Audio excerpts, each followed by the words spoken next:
دنیا کی زندگی میں انسان پر کوئی احسان کر دیتا ہے نا، تو انسان لوگوں کو بتاتے نہیں تھکتا کہ یار فلاں شخص نے میرے پر یہ احسان کیا ہے، میں اس مصیبت میں تھا، اس نے مجھے نکالا ہے، اس نے مجھ پر یہ نیکی کی ہے۔ وہ لوگوں کو بتاتا ہے، تعریفیں کرتا ہے، اس کے کوئی بھی بات ہوتی ہے تو اس کے تعریفوں کے پل باندھ دیتا ہے۔ تو جس رب العزت نے ہمارے اوپر بے شمار احسانات کیے، سب سے بڑا احسان کیا کہ ہمیں اشرف المخلوقات میں پیدا کیا، یہ بہت بڑا احسان ہے۔ اللہ رب العزت چاہتے تو کسی بھی شکل میں پیدا کر دیتے، ان کو کون پوچھنے والا ہے، لیکن اللہ رب العزت کا سب سے بڑا احسان کہ انہوں نے ہمیں اشرف المخلوقات میں پیدا کیا، ہمیں سینسیبل بنایا، ہمیں مکمل صحیح سلامت بنایا، ہمارے سارے اعضاء اللہ رب العزت نے بہترین پورے بنائے۔ تو ہمیں اللہ رب العزت کا کتنا شکریہ ادا کرنا چاہیے۔ اب ایک بندہ کہتا ہو کہ یار میں اللہ رب العزت کا بڑا شکر گزار ہوں، میں اللہ کا بڑا شکریہ ادا کرتا ہوں، جہاں بھی ٹائم ملتا ہے، موقع ملتا ہے، میں اللہ کا بڑا شکریہ ادا کرتا ہوں، تو وہ بندہ جب اذان ہو تو وہ اللہ کی طرف نہ جائے، نماز پڑھنے نہ جائے۔ لوگوں نے پکڑ کر جوتے مارنے ہیں کہ کیسا اللہ کا شکر گزار بندہ ہے تو۔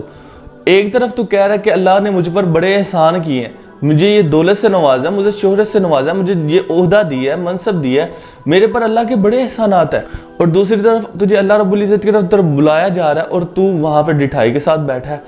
کیسا تو اللہ کا شکر گزار بندہ ہے۔ مؤذن کہہ رہا ہے کہ اللہ اکبر، اللہ سب سے بڑا ہے، لیکن تو کہہ رہا ہے کہ یہ میری دکان، یہ میرا کاروبار، یہ میرا عہدہ، یہ منصب، یہ میرا کام زیادہ بڑا ہے، یہ زیادہ ضروری ہے۔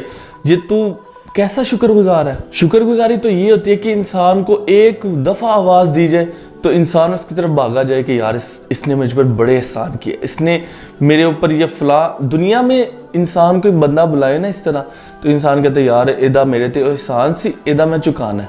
لیکن اللہ رب العزت کے جتنے احسانات ہیں وہاں پہ بندہ کیا چپ کر دیتا ہے۔ مؤذن پھر صدا لگاتا ہے اللہ اکبر، بندیا تیرا کام نہیں بڑا، اللہ سب سے بڑا ہے، تو پھر ڈٹھائی سے وہیں پہ بیٹھا رہتا ہے۔ ایک صاحب کہتے ہیں کہ میں عرب میں جاب کرنے گیا تو وہاں پہ عربیوں کے ساتھ رہ کے تھوڑی بہت عربی آ جاتی ہے۔ کہتے ہیں میں ایک مال میں دیکھتا ہوں کہ ایک بچہ کبھی اس بریکٹ میں جاتا ہے، کبھی اس ریک میں جاتا ہے، کبھی وہاں جاتا ہے، چیزیں پکڑنے کی کوشش کرتا ہے۔ اس کے والد صاحب وقفے سے اسے کہتے رہتے ہیں تعال یا ولد، آجو بچے، آرام سے پیار سے کہتے رہتے ہیں۔ وہ بچہ ضد کرتا ہے نہیں میں نے یہ بھی لینا ہے، یہ بھی لینا ہے، یہ بھی لینا ہے۔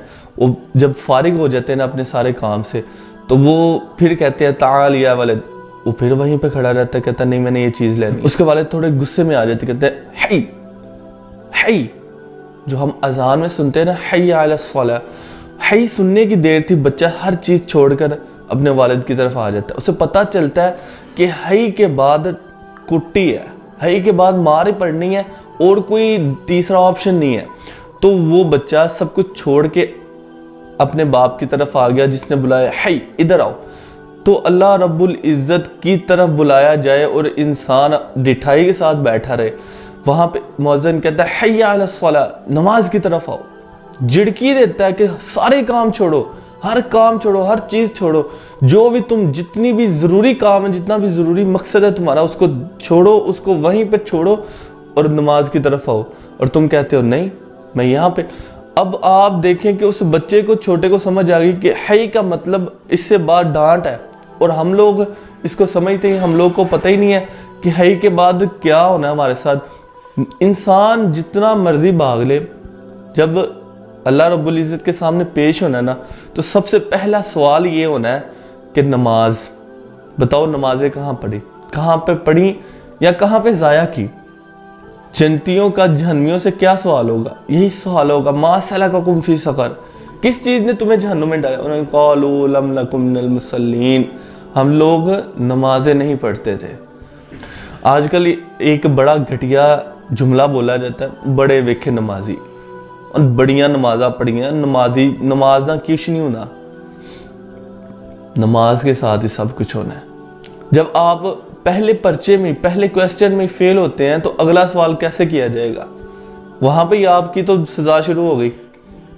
پہلے سوال میں ہی، پہلے پیپر میں ہی آپ فیل ہو رہے ہیں تو اس کے بعد آپ کا آگے جانے کا چانس ہی نہیں بنتا، آپ کو وہیں سے ہی سزا شروع ہو گئی۔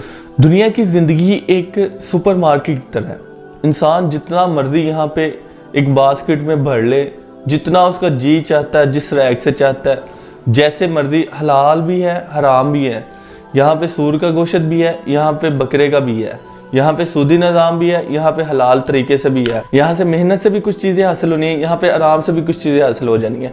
لیکن آپ جتنا مرضی اکٹھا کر لیں، جتنی مرضی تغودود کر لیں، لیکن ٹرالی جب کیشیئر کے پاس لے کے جانی ہے نا، کاؤنٹر پہ لے کے جانی ہے، وہاں پہ ایک ایک چیز کا گن گن کر حساب دینا پڑے گا، کیونکہ قرآن مجید میں اللہ تعالیٰ نے فرمایا لَتُسْأَلُنَّ يَوْمَئِذٍ عَنِ النَّعِيمِ، ضرور پوچھا جائے گا۔ لَتُسْأَلُنَّ کا مطلب ہے ضرور پوچھا جائے گا، کوئی معافی نہیں ہوگی۔ جتنا مرضی انسان کما لے، کمانے کا کوئی حرج نہیں ہے، لیکن جتنا زیادہ کمانا ہے اتنا بڑا حساب سے بچنے کا بہترین طریقہ یہی ہے کہ انسان کو مال دیا ہے تو 4 چیزیں کہا گیا کہ یتیموں پر، غریبوں پر، مسکینوں پر سائے شفقت کرے۔ سائے شفقت یہ نہیں ہے کہ ان کے سر پر ہاتھ پھیر دیا، بس ان کی کفالت کرنی ہے، ان کی ذمہ داری لینی ہے، اللہ رب العزت کے راستے میں خرچ کرنا ہے۔ غریبوں پر ان کا حق نہیں مارنا۔ آپ کے پاس اگر کوئی مال پیسہ آتا ہے نا تو وہ آپ اکیلے کا نہیں آتا، بے شمار لوگ آپ کے ارد گرد ایسے ہیں جو اس کے مستحق ہوتے ہیں، اگر ان کو نہیں دیں گے تو وہ اس زمرے میں آئیں گے کہ آپ کے پاس جو دولت ہے وہ آزمائش ہے، اللہ رب العزت کی نعمت نہیں ہے۔ نعمت تبھی بنے گی جب اللہ رب العزت کے لوگوں کے، غریب لوگوں کا حصہ انسان نکالے گا، تبھی وہ نعمت ہے۔ ورنہ جب انسان اس دولت پر سانپ بن کر بیٹھے گا تو وہ قیامت والے دن اس کے پیچھے بھاگے گا کالا اسدہا بن کر اور اسے کاٹتا رہے گا، تو وہ پیچھا چھڑائے گا، وہ کہے گا مجھ سے کیوں بھاگ رہے ہو، میں وہی کنز، وہی خزانہ، وہی تمہاری دولت ہوں جس کے پیچھے تم نے خود کو ہلکان کیا تھا، لوگوں کا حصہ نہیں نکالتے تھے۔